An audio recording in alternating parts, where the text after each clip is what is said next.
bonjour, vous êtes bien aux Assises du journalisme à Tours. Bonjour Monsieur Kouchner. Bonjour. Vous êtes donc secrétaire général de l'Union de la presse francophone. Alors, première question, quel est l'état de la presse francophone aujourd'hui ?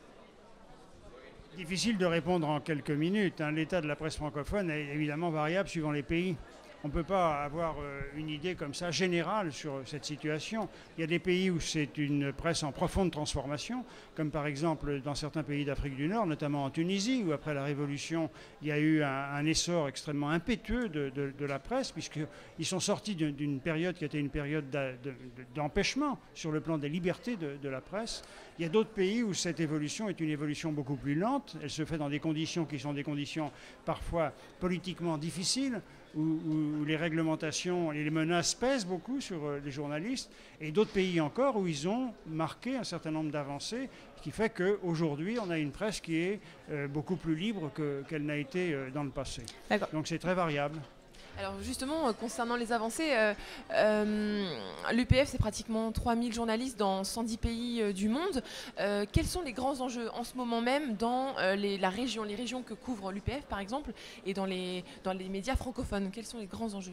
Alors, nous sommes organisés en sections nationales. Donc, dans chaque pays où nous sommes organisés, évidemment, nos sections analysent la situation et développent un certain nombre d'actions pour essayer de faire avancer la situation des médias et aussi la formation des journalistes, d'ailleurs, qui est une grande question. Donc, ça aussi, c'est variable suivant les pays, évidemment. On a des pays où la répression contre les journalistes est une répression tellement forte qu'en réalité, leur action est réduite à presque rien et elle est clandestine ou quasi clandestine. Alors nous les aidons de l'extérieur autant qu'on peut, et puis on leur donne aussi des respirations au moment où on a des activités internationales où on les fait venir.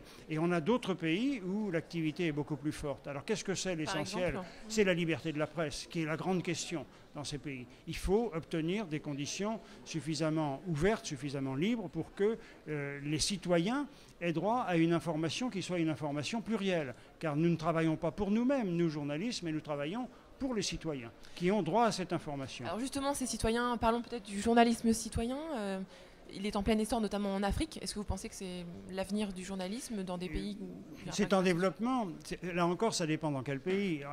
En Tunisie, par exemple, le journalisme citoyen s'est développé de façon importante. En Algérie également. C'est un élément qui permet de transcender parfois les réglementations et les contraintes qui pèsent sur les journalistes. Dans d'autres pays, ça n'est pas encore complètement le cas, même si c'est en développement et en devenir, parce que la numérisation du pays n'est pas encore suffisamment avancée, qu'il y a des problèmes de ce point de vue. Mais c'est toujours un moyen d'aller à la source de l'information, sauf que, attention, n'est pas journaliste qui veut, et que bien souvent, un certain nombre d'éléments qu'on appelle information et qui transitent par ces personnes qui se disent journalistes citoyens méritent d'être quand même sourcés, contrôlés, vérifiés avant d'être mises à l'antenne ou dans la presse, car c'est souvent de l'à peu près, ou ça peut être même une manœuvre mensongère. Alors, le thème des assises cette année, c'est s'informer dans 10 ans. Dans 10 ans, selon vous, la presse francophone, elle en sera où? Ce sera quoi, s'informer dans 10 ans? C'est une grande question. C'est difficile de répondre. On a essayé. Les gens qui étaient là et qui représentaient des grands médias francophones, ainsi qu'RFI, une grande radio qui est très écoutée en Afrique en particulier, ont tenté d'y répondre. La question qui est la question essentielle, c'est un peu ce qu'on disait avant, c'est comment est-ce qu'on va faire pour transcender le carcan politique qui pèse sur le développement de l'information en Afrique. Si on n'arrive pas à ça, les contraintes sont telles, le poids qui pèse sur les médias, sur le plan économique, sur le plan des libertés, dans de très nombreux pays francophones, gêne son développement. Alors évidemment, on est en droit d'espérer que les choses vont évoluer. Elles vont certainement évoluer. Je ne suis pas sûr qu'on puisse fixer une échéance, comme par exemple à 10 ans. C'est, vous savez, marche après marche, pas après pas, qu'on arrive à progresser. Une grande question de la formation des journalistes qui est posée également, des moyens pour se développer. C'est en tout cas ce que je ressens, c'est que dans tous les pays francophones, c'est une vraie volonté très forte d'un certain nombre d'acteurs des médias que de parvenir à briser ce carcan. Merci. Un avenir optimiste. Donc merci beaucoup, Monsieur Jean Kouchner. Merci à vous.